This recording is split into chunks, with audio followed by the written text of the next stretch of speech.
Welcome to Top 10 Archive. PlayStation, Xbox, Genesis, NES. We're all familiar with the names of these iconic video game consoles.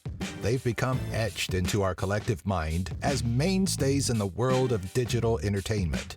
But they're just a few of the brands that fought in the many console wars over the past 40 years. In this installment, we look at the top 10 video game consoles you never knew existed. Number 10.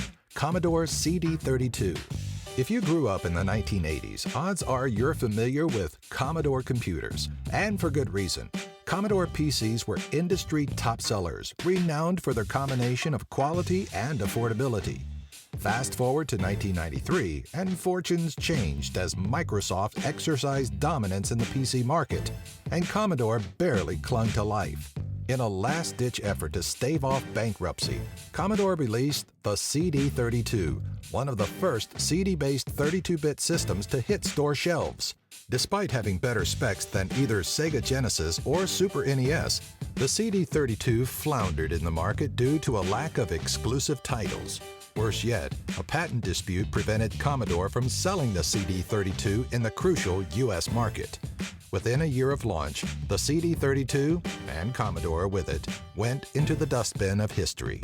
Number 9. Atari XEGS. The XEGS was Atari's half-hearted effort to reclaim the gaming market from Nintendo.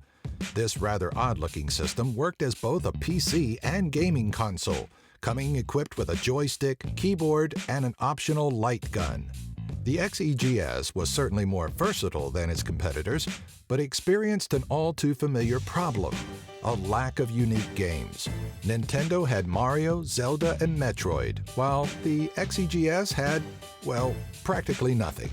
The 8-bit XEGS hit stores in 1987, whereupon it quickly faded into the background as Nintendo continued to dominate the market as their 16-bit unit debuted in 1983.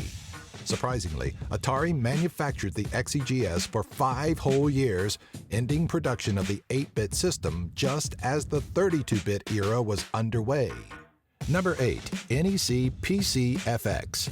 It might be hard to believe, but there was a time when NEC was considered a big player in the gaming market. It might be even harder to believe that NEC's second home gaming system, the pcfx, was once seen as a major competitor to the Sony PlayStation. Yet the pcfx suffered too many shortcomings to stand out, including the inability to yield polygons, the absence of international distribution, and no major exclusive titles.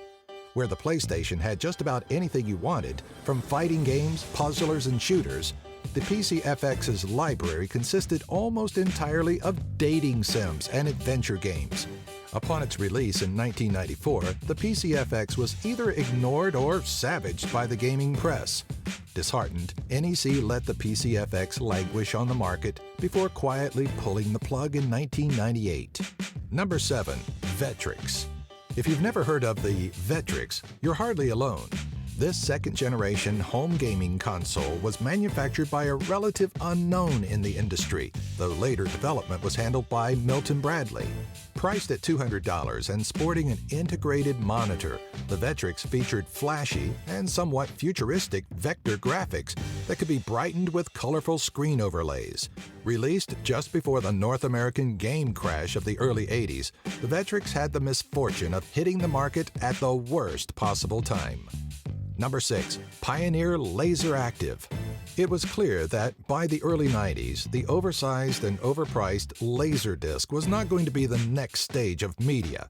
Pioneer somehow thought otherwise, putting those oversized and overpriced traits into a console CD player karaoke system known as the LaserActive. Retailing for almost $1,000, it was no surprise that the LaserActive became an instant dud when it was released in 1994. Number 5. Emerson Arcadia. Fearing that it was falling behind in the game craze of the pre-crash 80s, the Emerson Radio Corporation dipped its toes into the console market with the portable two-player Arcadia. Unfortunately, a legal dispute with Atari prevented the release of big-ticket items such as Pac-Man and Defender. Without those, the Arcadia quickly burned out. Believe it or not, the Arcadia had something of a global legacy. There were around 35 different variants sold overseas throughout the decade. Number 4, Sega SG-1000. Okay, quiz time on your gaming console knowledge. Ready? What was the first Sega game console? If you said the Genesis, nice try, but wrong answer. Did you say the Master System? Oh wow, that's a better answer, and you're really smart, but still wrong. The first Sega system was the SG-1000, a small console released in Japan in 1983. As Sega's first entry, the SG-1000 certainly didn't break any barriers. The only notable title on the system was Girl's Garden, the first game by Yuki Naka, creator of Sonic the Hedgehog. The SG-1000 is, by any measure, a forgettable machine, lasting on the market for just 2 years. Number 3, Memorex VIS. Radio Shack made a video game console. Yeah, that sentence alone should make you shudder. The Video Information System, or VIS for short, was developed by Radio Shack's parent company, Tandy, and sold under the Memorex brand.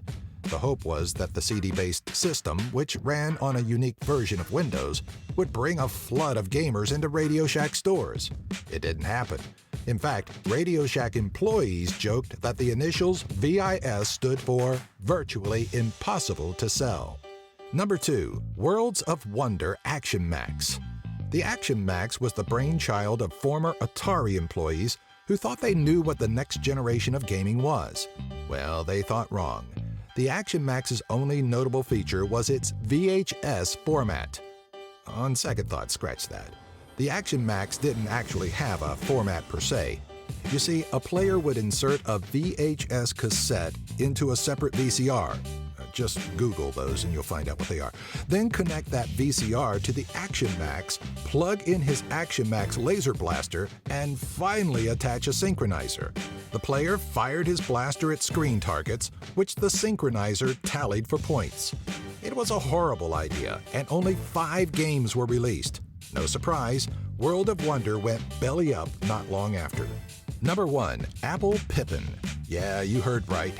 Apple, the creator of Macintosh and the iPod, had a video game system. And it was a disaster, which explains why you've never heard of it. The Pippin was a concept meant to attract game developers to Apple, but the strong interest at trade shows motivated the company to sell the console to the general public in 1995. The problem here was that no one associated Apple with games, something that didn't change even when the Pippin hit stores. Needless to say, the little white console hit the market with a thud. Steve Jobs, on his return to Apple in 1997, immediately axed the Pip, thus ending a sad chapter in Apple history.